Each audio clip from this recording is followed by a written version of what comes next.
kindly sit down. Thank you for your courtesy. 2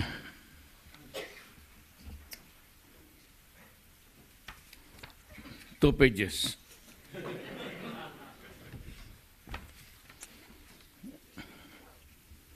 I ask that I be allowed a little bit more time to just say it in my own words. I'd like to acknowledge the presence of the Foreign Affairs Secretary Alan Peter Cayetano. He's one. Finance Secretary Carlos Dominguez. He's the handsome guy here.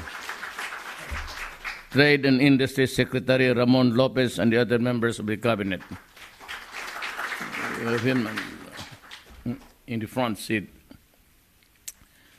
Senator Joseph Victor J.V. Ejercito. He is running for senator.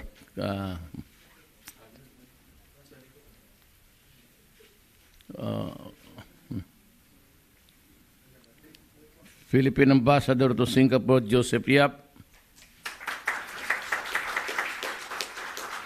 Our friends from the Singaporean and Filipino business community, distinguished guests, ladies and gentlemen.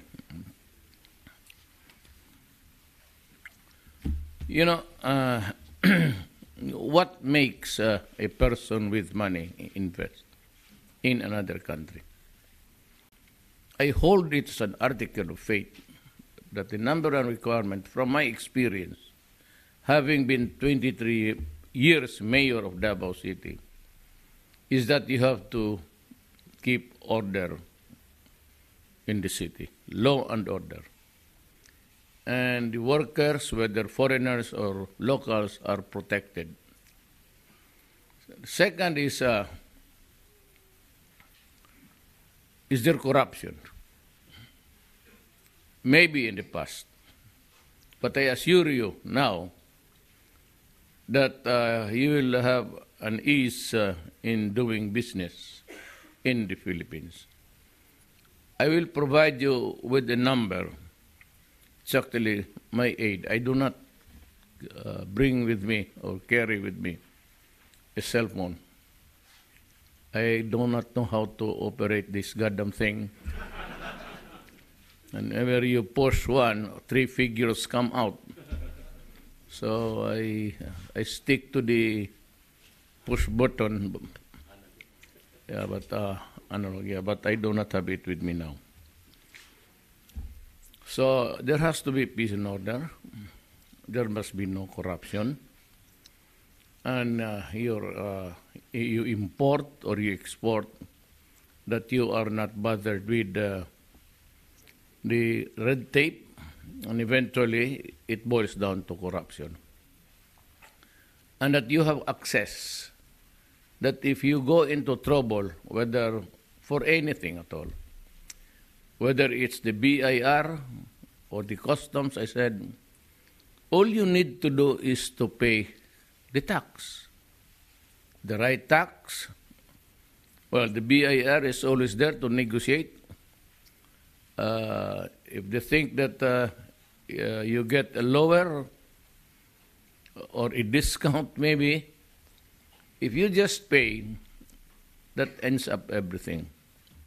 You will encounter problems with the local governments, sometimes in the permit, sometimes in the land conversion which you'd like maybe to develop from a forest to an agricultural land to an industrial area.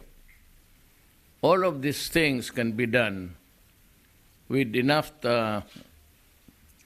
personnel there to follow it up, and I assure you, I will establish a line that's very simple to follow, and if you have any misgivings, just call me. Especially if it's about corruption, I will give you time to talk to me. At any at any instance or whatever be the time, except, of course, when it's night, you can call my aide or any cabinet member or the Secretary of Finance. You will be provided with sufficient information whom to call. And that would be it. We will make it simple, and maybe I can task the Department of Trade and Sonny Dominguez of the Finance to formulate a simpler, much simpler, easier procedure to go and start a business.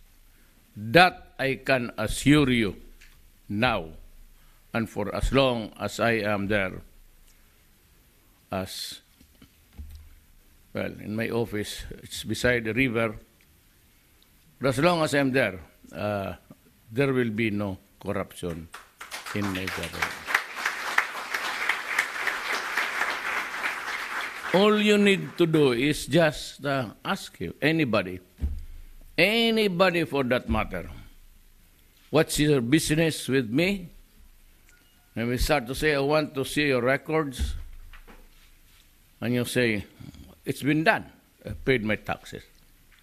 I want to say your place of work. It's already finished. We've started our operation. What do you want more? Because the president said to us in Singapore that any unnecessary disturbance, molestation, or trouble that is caused on you, I give you the right to kill him, shoot him, stab him, or push him out of the window. And I will take care of your pardon. At no expense of your. No kidding. I'm just saying that when everybody starts to mess up your business, all you have to do is say, President, your president has assured me this. Kindly leave the premises. Do not ever come back, because I will call this number, and this number belongs to the president. And I would show you how I deal with corruption. If you want how it is done, I can do it in front of you. But I assure you that there will be remedial measures in a matter of hours. That has always been my policy. Because if we continue to indulge in graft, then the Philippines is really doomed forever. Every administration has had a component of corruption. And that is why Philippines was really hard up in trying to improve the living conditions of my country. It has gotten us a bad name, and people are discouraged. So the only way really to move forward is to assure you can bring your profit out, no problem with the central bank. Sonny will see to it that everything is made easier for you. As long as you pay your taxes, just obey the laws, the environmental requirements are there, and everything that would maybe bring in some complaints, you just take care of the laws. There are a set of laws to follow. If it's followed, then we're okay, and we can talk about business. And I welcome you. I will give you, I assure you, the protection that you need. No corruption is no corruption. I stake my presidency on this. I will lose the presidency on this. I will lose the honor and the prestige in pursuing that policy of no corruption. Because it is only when a person gets to be comfortable in a country, do business without really a disturbance at all, and he gets his profit and bring it to his home or wherever he want it.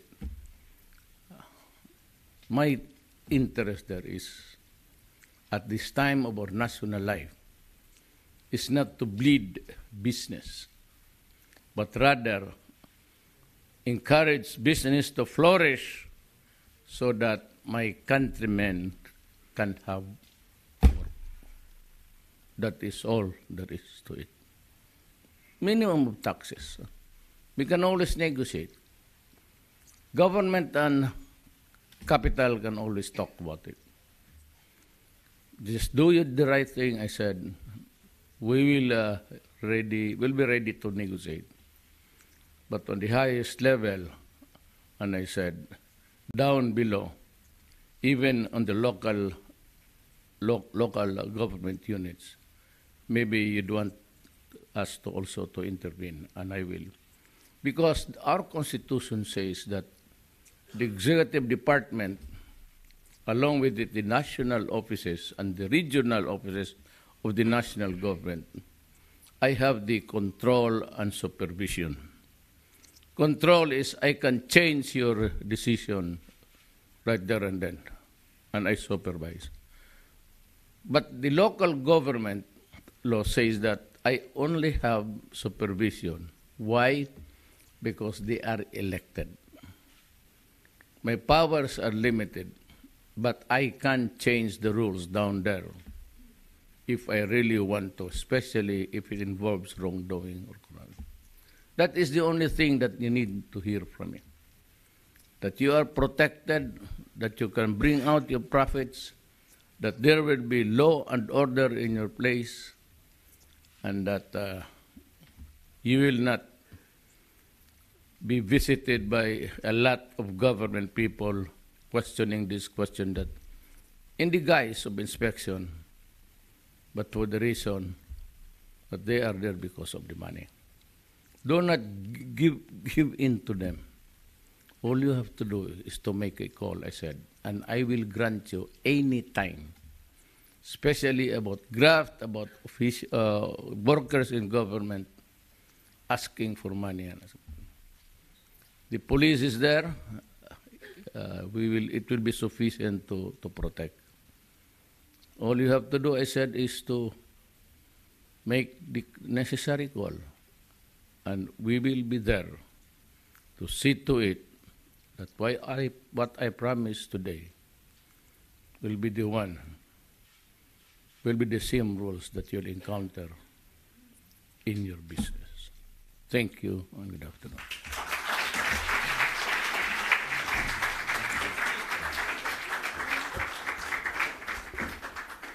Thank you, Mr. President. May we now invite the President, distinguished cabinet members, and principal signatories to please pose for a commemorative photo.